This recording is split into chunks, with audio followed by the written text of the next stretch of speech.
Today we are going to do the worship of Shri Krishna. Shri Krishna came at a time on this earth when in India the people were very much ritualistic. They had become slaves of the so-called Brahmins, who had no idea about God at all, because they started a theme that a Brahmin can have a Brahmin son. So the birth determined the caste of a person. Before that, it was not that a Brahmin would have a Brahmin as his son. It's also true that if you are a realized soul in the real sense, if you are a really realized soul, then you must have a child which is a realized soul. And that is how also, if it was said that if the father is a Brahmin, is a realized soul, a Brahmin. Because you are a Sahajayogi now, you can understand that a Sahajayogi's son normally becomes a Sahajayogi.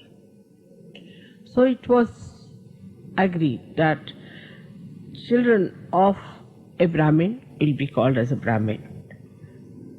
Gradually it amounted to this, that any child born out of a Brahmin was called as Brahmin.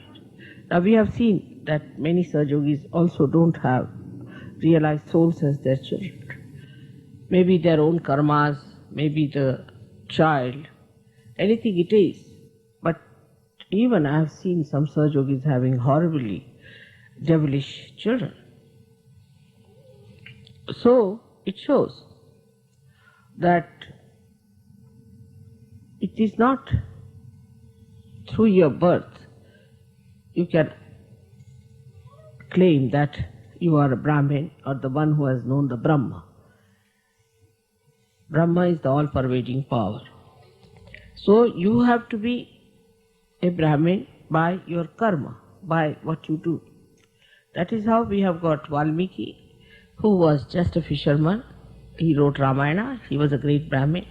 Then we have got Vyasa, who wrote Gita. He was an illegitimate son of a fisherwoman, and he wrote Gita. So this idea was flouted by Sri Krishna's incarnation. He wanted to flout this idea that Brahmins are the ones who can only worship God. So, to put another extreme to what Rama had created, to bring people into the center, because through Rama they went to another rigid form, and rigidity of ritualism, and too much of fundamentalism. So to put an end to that, he wanted to bring the society to another extreme. Of course, Sri Rama himself incarnated as Shri Krishna. So he started a new theme of, which was absolutely eventual. It was just absolutely evolutionary that such a new theme should come up. And this new theme was that the whole thing is nothing but a leela. It's just a play. It's a leela. So not to be taken that seriously, not to be so rigid, not to be fundamental, not to be so particular about something. So the whole thing is a leela. And on this theme, he worked out everything to establish that it is a play. And that is what you see in America, very common, that for people it has become a joke. Life has become a joke. And they think that life is not to be taken seriously. There is more fun in doing all kinds of things than in getting into any kind of inhibitions, as they call it, or maybe some sort of forms or patterns. But it is a myth with Americans now. Because for that you have to have Shri Krishna. You have to have realization. Like if you are standing in the water, the waves of the water are there, absolutely real for you. And if you think it's an illusion, you'll be completely finished. The illusion will prove that it's not an illusion by asserting itself.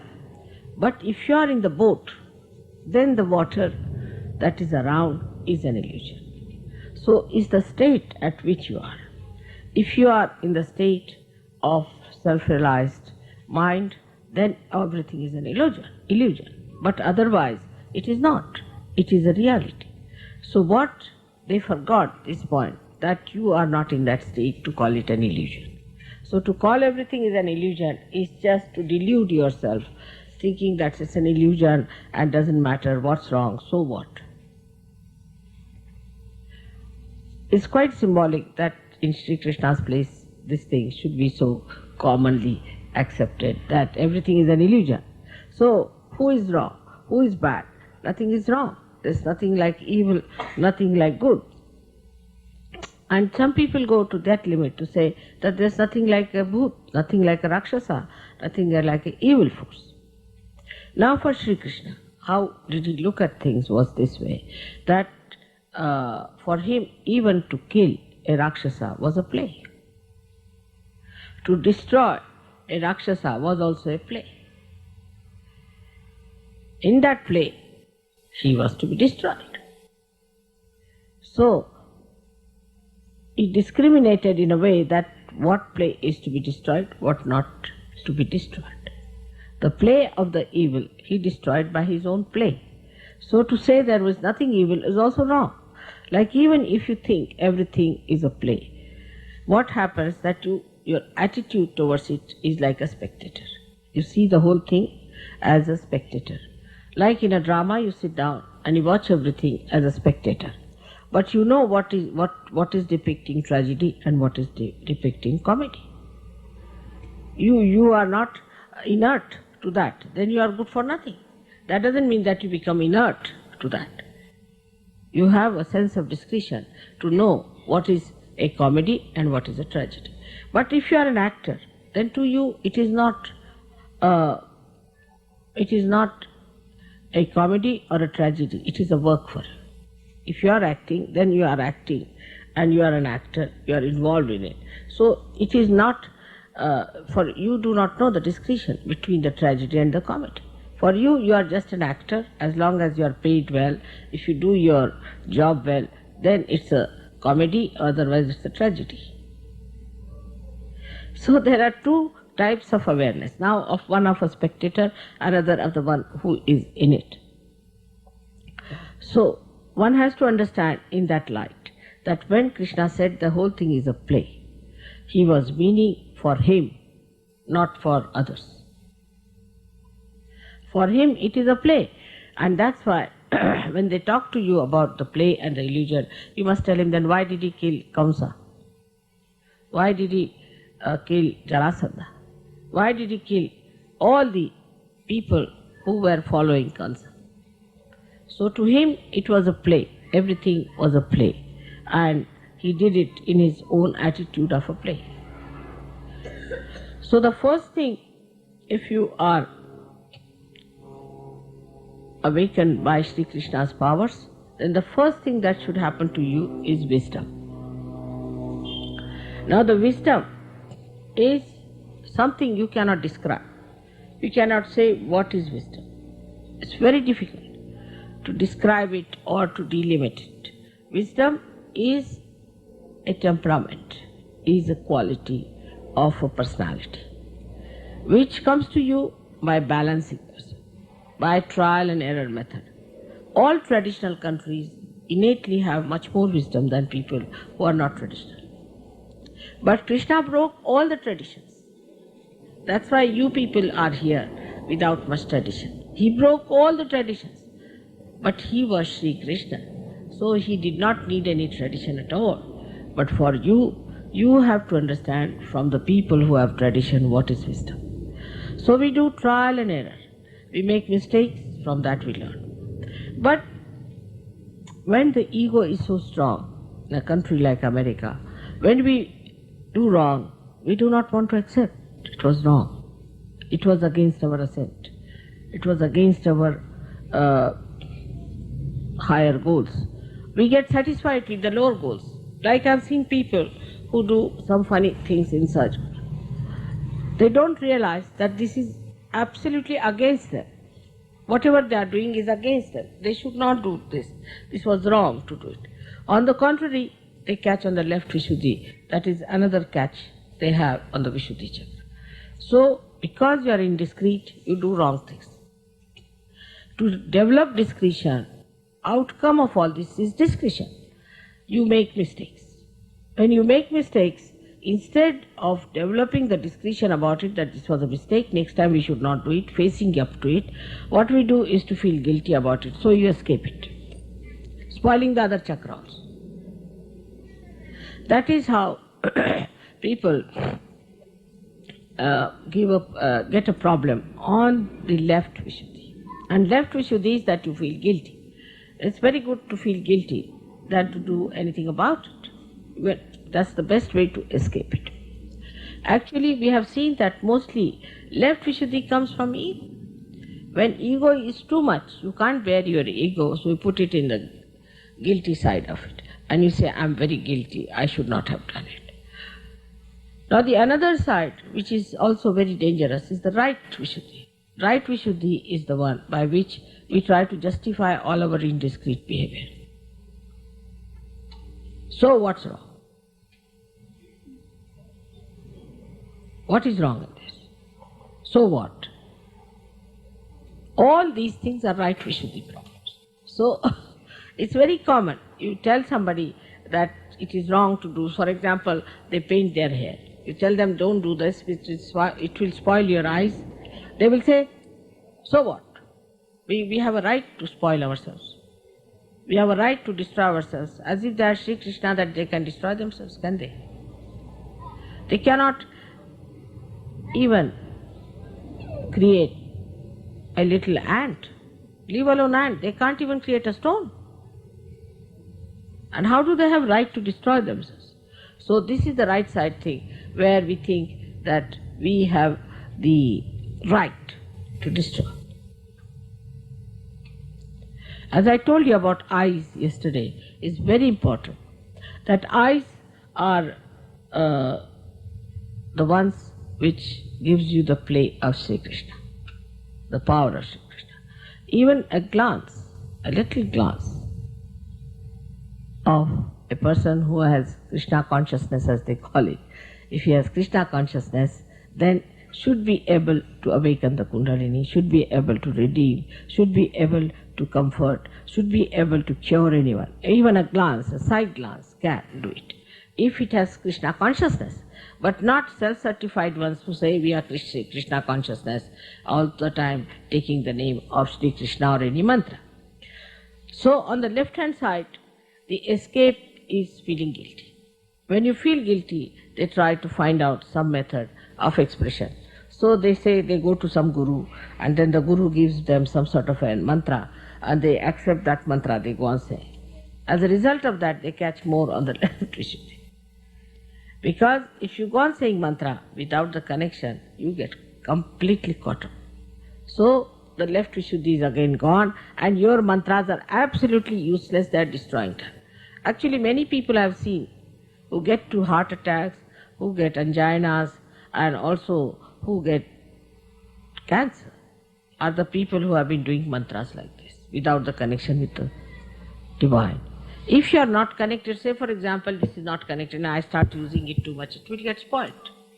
In the same way, the center on the left hand side gets spoiled when you start saying any mantra without being connected, without feeling the power of that mantra.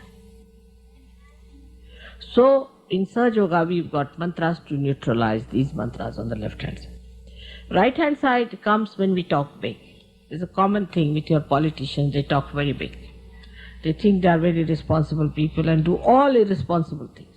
So when you want to spoil that chakra, one has to do some irresponsible talk. So like that we can say, I will do this for you, I will do that, I like it, I can find this, I can manage this, finished. When you start saying in the ego form that I have to do this, I will do this, then our ego shows up. But on the contrary, if you say, I have to do for you, Father, I have to do for you, Mother, it's your work I'm doing, then the whole thing disappears and you get that beautiful thing called surrender, which is Islam. Islam is nothing but surrender. So you surrender yourself by saying, this is your work, Father. I'm working for you. I'm your instrument. I'm your flute. So you play the melody of God. But for that also the central point of discretion has to be used. Every time you go back to discretion. Like some people do all kinds of wrong things and they say, Mother, we did it for you. How can it be? Like somebody wants to drink. He say, I got drunk because, Mother, I wanted to help you. Or Hitler can say that I killed so many people because I wanted to remove all the Jews who killed Christ. So this right Vishuddhi gives you a kind of a mind which tries to justify everything and tries to explain everything. Every action can be explained. Why did you murder? Because this. Why did you do that? Because of this. Once you start justifying your wrong deeds, right Vishuddhi goes up to your brain. And then whatever you do has a justification. Like if I say that the Americans came to this country, they actually robbed other people of their land and now very nicely settled down. Now, when I say that, immediately most of them will go to the left Vishuddhi. Oh, we are very guilty, we did this, we did that. But a real Sahajayogi won't do that. Real Sahajayogi, what he will do? He said, all right, this is done by my forefathers, I did not do it. But I can try to rectify. I'll try to be beyond racialism. I'll look after these people who have been robbed. I'll try to give them whatever is possible. This is the way you face, and not just to say, oh, I'm so guilty that my forefathers did this and all that. But what are you doing about it? Like I went to Switzerland and I said, don't feel guilty. So one lady said that I'm feeling guilty for Vietnam. I said, what did you do there? Why are you feeling guilty for Vietnam of all the things that you did not go to fight there? Why did you feel guilty about it? So she says, I'm feeling just guilty because I think we have done a wrong thing. I said, but how do you call yourself we? So this is also another point which comes out of indiscretion, that we suddenly become a personality which is a part and parcel of the whole. So we think that, oh, we Americans are of the world. All right, how? The day you become the world, most of the problems will be solved. They are the greatest headaches, like Russians are. Both are headaches to the whole world. If they become the whole world, there is no problem. There is no problem, because then they become the love. But just assuming a situation where we think, we are, we. Who are the we? Husband and wife can't live together. Children and father cannot live together. Mother cannot live with the children. What are we? Where are we? Such fragmentations. They'll fight over small things like a penknife or something. Which penknife to be bought? For that they will fight. How are they we? There is no union, there is no concord. Just the opposite of all that is the Vishuddhi Chakra. So, from the very beginning, if you see that a person who is a realized soul should see everything as a play. Even the destruction of evil is important. Even the killing of the evil is important. If you do not kill the evil will rule. Do you think Hitler should have been saved and should have been put in charge of God?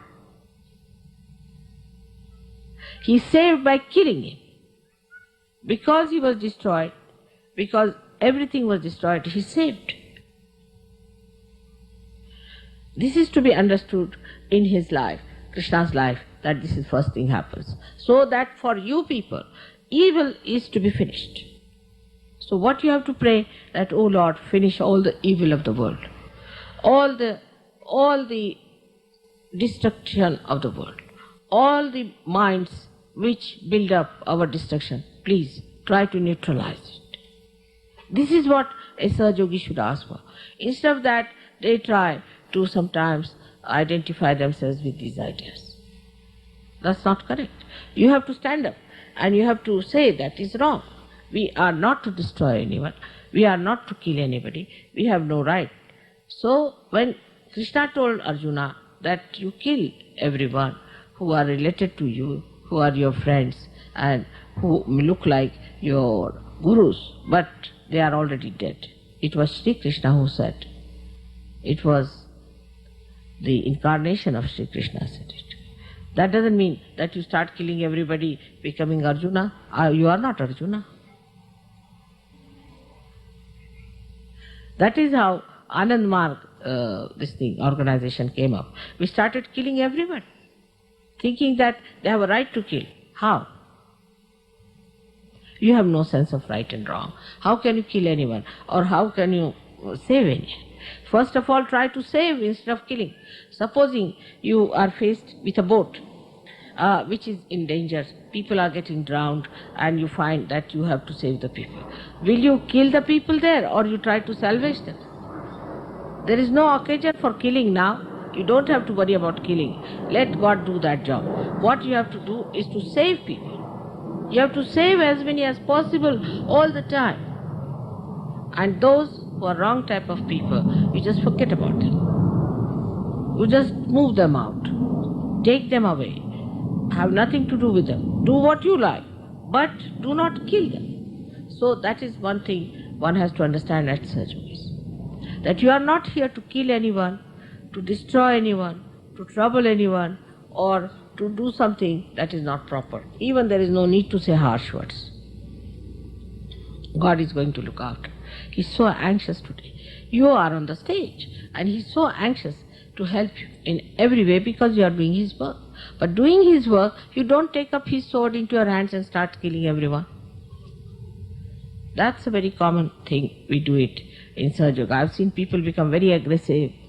They talk very aggressively, especially the newcomers who come in a program. Instead of being kind, nice, compassionate, good to them, immediately they say, you are a bhoot. Very common. You won't find me doing that anytime, do I? Then you start aggressing each other also, which is against the principle of Vishuddhi. You are not to aggress. You see, because whole thing becomes discretion. What is discretion is diplomacy. The divine diplomacy is expressed through your discretion. If you have a sense of discretion, now you know this man is dangerous. He is troubling you. Now, if you have a proper sense, you will remove that person in such a way from amidst yourself that there won't be any more discussion or destruction. But on the contrary, what you do is to challenge that person. And a big fight starts. And Sahaja Yogis then fight, I tell you, sometimes I don't know what to say about their fights. So must have discretion, must understand. A situation develops. For example, a situation develops where you find somebody is telling you, you see, this person had said this about. Then the same person goes and tells another person, that person has said this about. Then you start quarreling. Instead of finding out the basic reason, instead of finding out why this is happening, why such a situation has come within ourselves. We were friends, what has happened? Instead of that, one starts fighting, getting angry. That's not a sign of any realized soul expression. Realized soul's expressions have to be extremely discreet, delicate, beautiful. Nobody should notice that you have been in any way effective. And that's how you'll work it out. So the incarnation of Sri Krishna, as we say, is the incarnation of the divine diplomacy. So he plays. Give you an example, how he plays. There was a Rakshasa, a devil, who had a blessing from Shiva that nobody can kill him, and only a saint who has never opened his eyes all his life, if he puts his eyes on him, he will be killed. So there was a saint who had a blessing that you go into your yoga nidra, sleep in your yoga sleep, and once you open your eyes on whomsoever it will fall, such a person will die. Alright, so Shri Krishna was very clever. He was fighting this devil, and this devil was about to kill Shri Krishna. And Shri Krishna knew all about this, his background. So he started running away from the field. So he's got a name called Ranchordas. The one who runs away from the battlefield is regarded as something really derogatory, because it's not something great to run away from the battlefield. So he didn't mind. He ran away, and then this devil started following. And he went into the cave where this great saint was sleeping in his yoga nidra. And he removed his shawl and put it on slowly, delicately on that saint, and hid himself. So this Rakshasa came behind him. He saw him lying down there. He thought this was Sri Krishna. He said, so now you're tired, you're lying down here. Come along now, open your eyes. And as soon as he pulled a shawl with little strength, see, this fellow got up and his eyes looked at him, and he just was burnt. And he did not mind getting the bad name of Ranchordas. That is the sign of diplomacy. So the whole discretion of his is playing throughout his life, the whole discretion, what he should do, what is right, what is wrong, he doesn't have this problem. Then he had to have his powers, all of them brought on this earth. So he played a trick. He got all those powers in the form of women, young women. And he made one king, dragged these women into his own court for him to use them. But he could never touch them. So Shri Krishna went and defeated this man. He has to have justification also. He has to have a religious justification for doing something. So he killed this king, brought all these women, and they all became his wives, so-called. All kinds of tricks he used to play. I'll tell you the Radha's trick that he played. Today I'm wearing a dress like a Radha because she's Viratangana. She's the one who protects our Sushumna Nadi. She's the Mahalakshmi. And she wears the sari like this to protect. She wears this way, while she leaves her left hand open, because this is the Shakti of Mahakali. And the right hand she closes, because the right hand is the Shakti of Mahasaraswati, meaning the power of creation, because creation has been done already. She has created the earth and she has created human beings, everything is done. Now that is stopped. And in India, Brahmadeva is not worshipped except just one temple where they worship Brahmadeva. Otherwise, Brahmadeva has no temple or anything. So she closes this side, she preserves it within herself, and she opens her left side. And in front of her is the complete protection made for all her disciples. This is the whole big achal she makes. Normally the achal is the other side of it, where the child is kept inside, hidden, in the other sari. But in this one, the one that they have here, is the child is kept underneath this. So the whole ascent takes place of Mahalakshmi. And that's why this is the Radha's powers is shown. So I'll tell you the last story about her, which will conclude this talk about Radha and Shri Krishna. That one day, one of the wives of Shri Krishna was befooled by Narada. And Narada said, see, Krishna doesn't love you, he only loves Radha. He's just telling you stories that he loves you, that you are his wives. But he is not. He is only attached to Radha. So the rumor, you see, went into the women. All of them started feeling that, oh really, it is so. So they went and told Sri Krishna that you don't love us, you just love Radha. He said, who told you? He said, Narada. No, who told you this? He said, Narada. They said, Narada is just telling you lies. He is just trying to make some quarrel between you and me. So don't listen to him.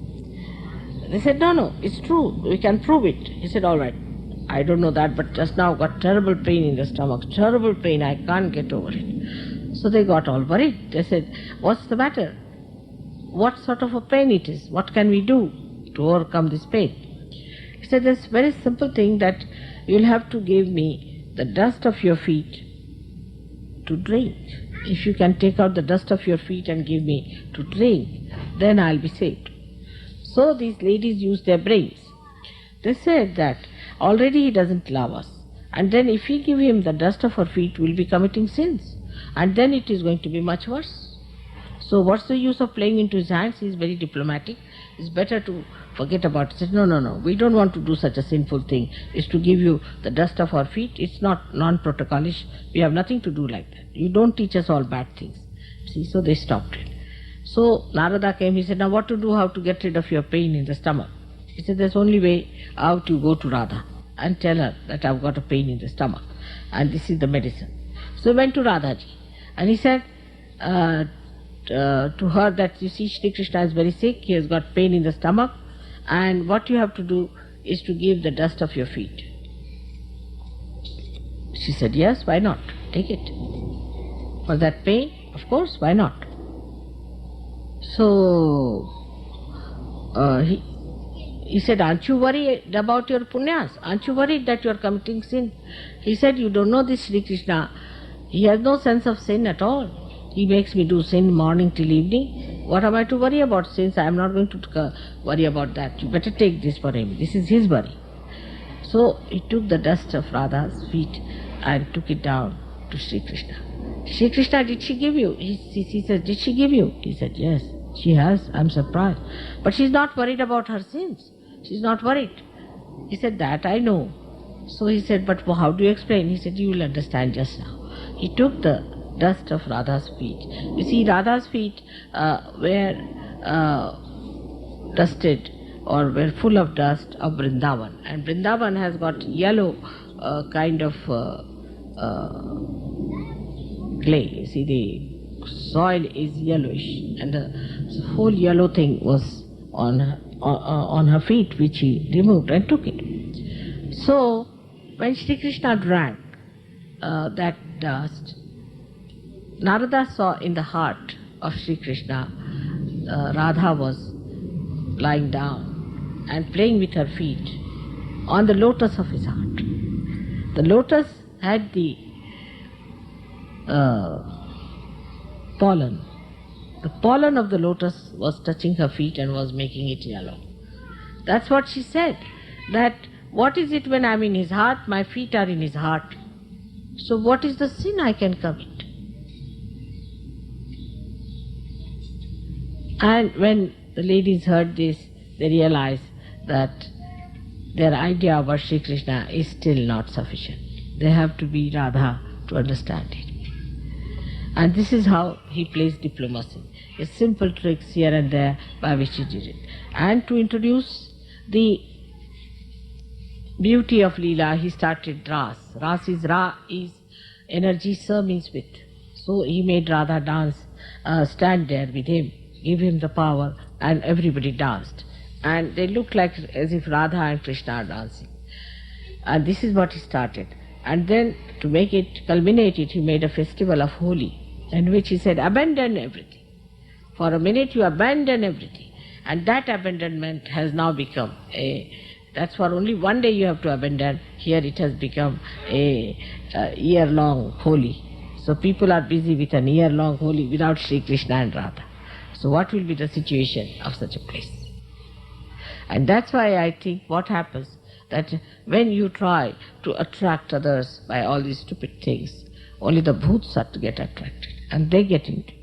And once they get into you, you get funny. You don't know why you behave like this, why things work out that way. This is why we have to understand that we have to be attractive to God. And you will be only attractive to God if you have got your spirit. If the spirit is shining, then only you can be attractive. So may God bless you.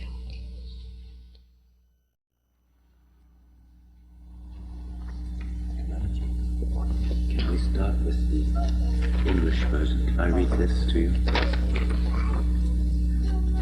Yes, this you can do it and wash my feet. With this. So one says to say in Sanskrit, then you say it with that, and just pour water on my feet. Right? Salutation to the One in whom abide all beings. Om Sakshachri Ishana Namo Namaha. Salutation to the controller of all things. Om Sakshachri Lokadyaksha Namo Namaha. Salutation to the chief supervisory witness of all the worlds. Om Sakshachri Trilokesha Namo Namaha.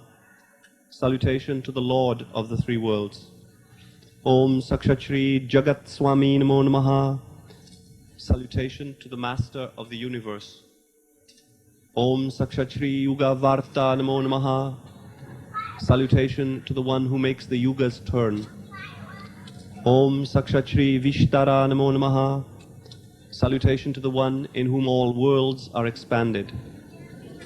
Om Sakshachri Vishvarupa Namo Namaha. Salutation to the one in the form of the totality. Om Sakshachri Anantarupa Namo Namaha. Salutation to the one whose forms are infinite, or who forms infinity. Om Sakshachri Avishishta Namo Namaha. Salutations to the pervasive inner ruler of all. Om Sakshachri Mahardi Namo Namaha. Salutation to the one whose glory is greatest. Om Sakshachri Paryavastita Namo Namaha. Salutation to the one who envelops the universe, pervading it everywhere. Om Sakshachri Stavishta Namo Namaha. Salutation to the one who stands in the great form of the Virat. Om Sakshachri Mahavishnu Namo Namaha. Salutations to the one who manifested in his evolved form as the Lord Jesus Christ. Om Sakshachri Kalki Namo Namaha. Salutation to the one who is the immaculate rider of the last days.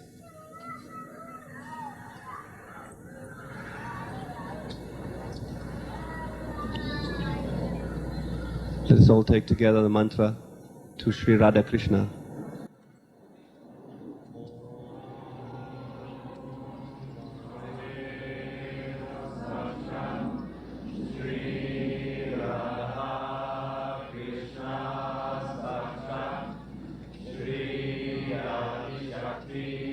Mataji, Shri, Nirmala, Devi, Namo Namaha.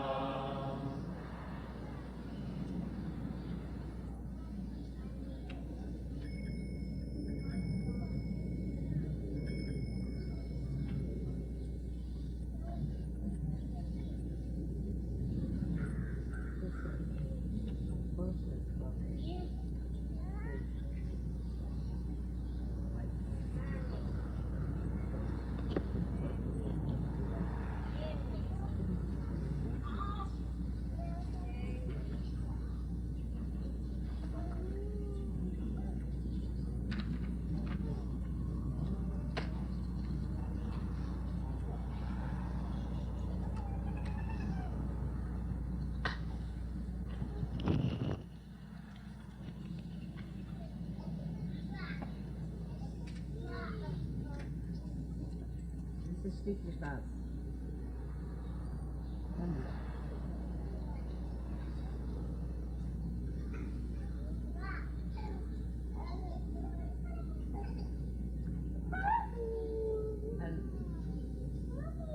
Shivaji is like this.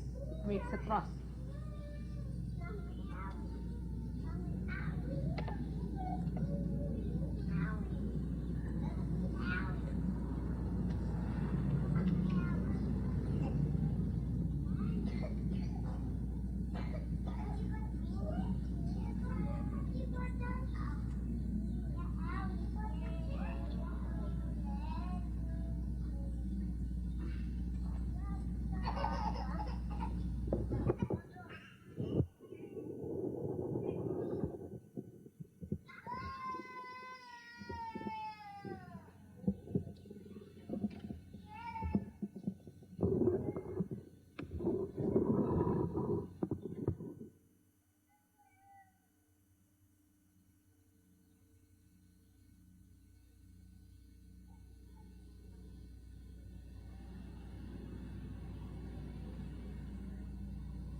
just bringing something for you to learn.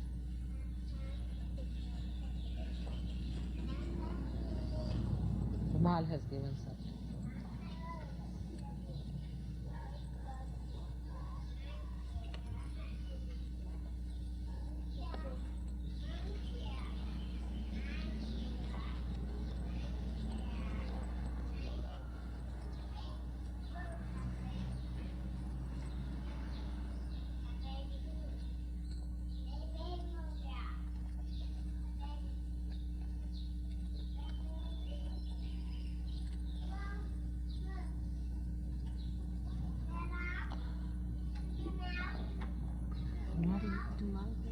Dumal great quarreling.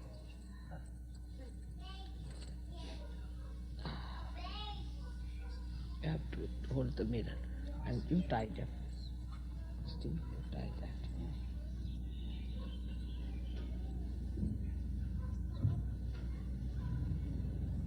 Lower. I think somebody else has to hold it.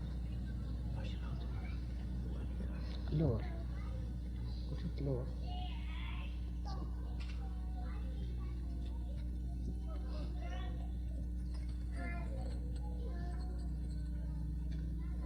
Just a minute, just a minute. Put it down.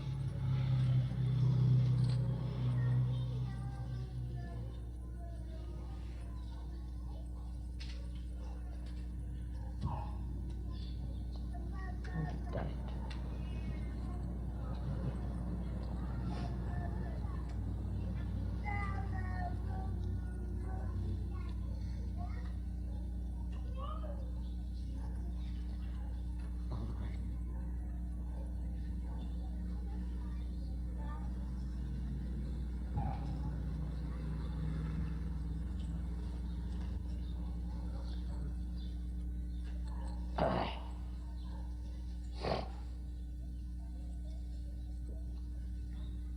We should be on the thing. We have the cold also, the right hand.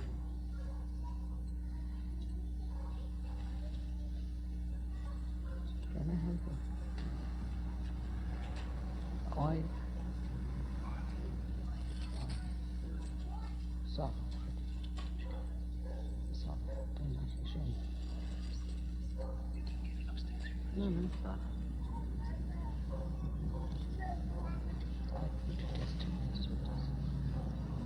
Because if you have to come to America, you must learn to take Coke, isn't it?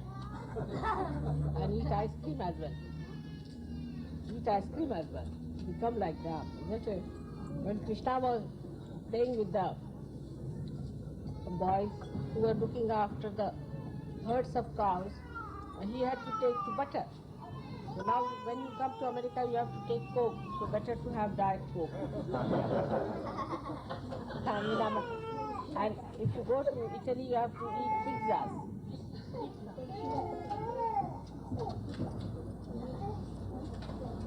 That's all the play.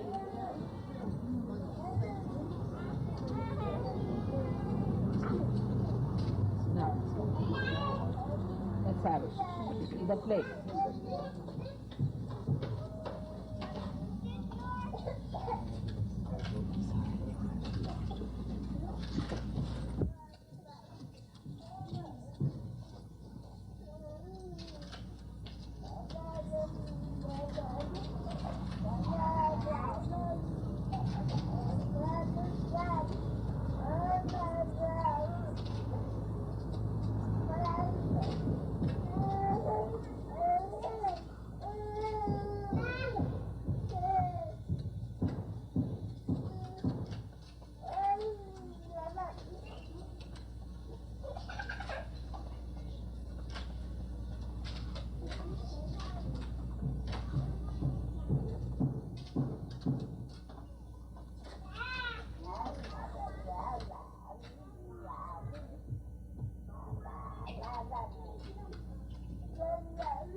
Mataji, some people have gifts they like to do. Should that be after the altar? Should we do it now? That should be after that. Also, Shri Mataji, some of the gifts are for you if you wish to give away. Some of the gifts, some of them are for you if you wish to give away or not. I said the puja, art video. Art. No.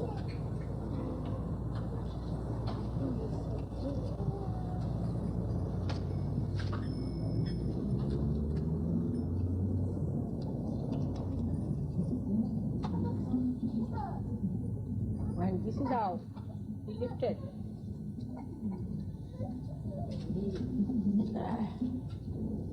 Over that mountain. A play, just in a play.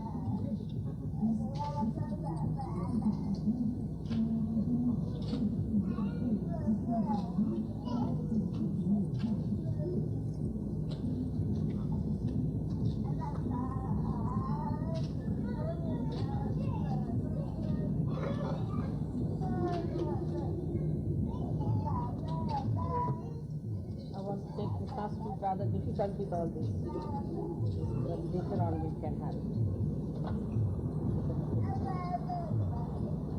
The double you cannot do. Take it off. Take it off. Take off. Yeah. Just one.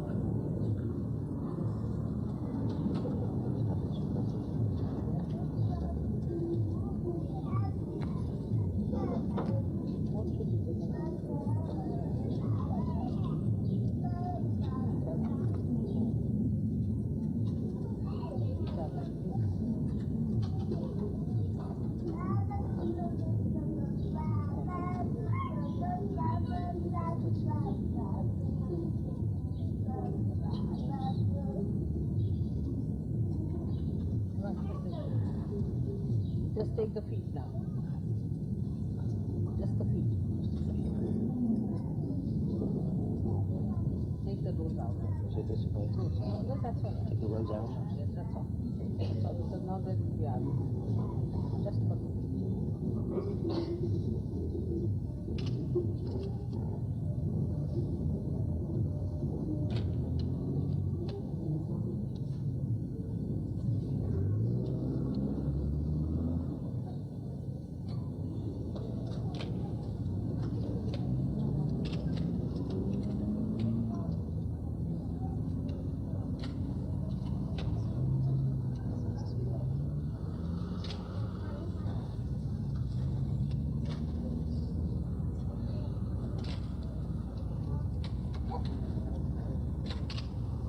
Take it from this side.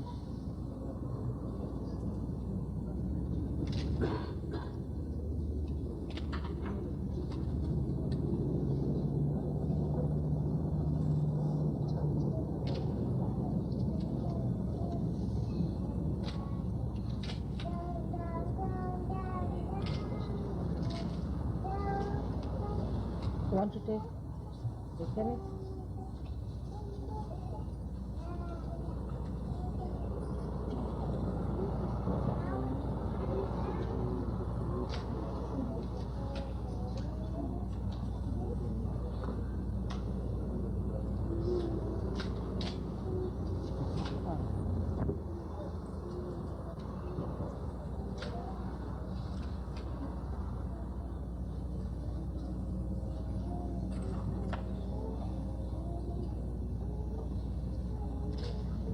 All right.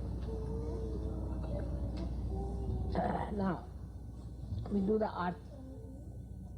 You all have to stand up and do the art. With the 3 beats. But somebody who's in tune should start.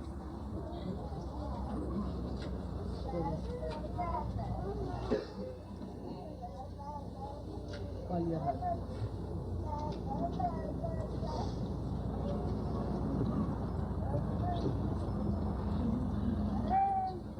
It should be kept facing you. Now.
Hare